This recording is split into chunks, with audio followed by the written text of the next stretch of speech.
Hi everybody, today we'll talk about how to fix or how to solve the problem of QR code on Facebook. To know how to fix or how to solve the problem of QR code on Facebook app, you should just go to settings.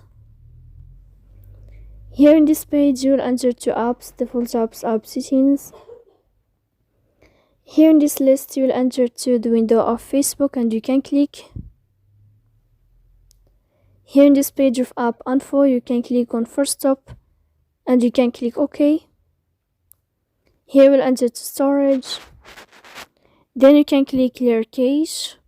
Don't click clear data because that can cause you errors in your app. And in the end, you can turn off your phone and you can wait a moment to turn on your phone again. So please don't forget to support us by like and subscribe.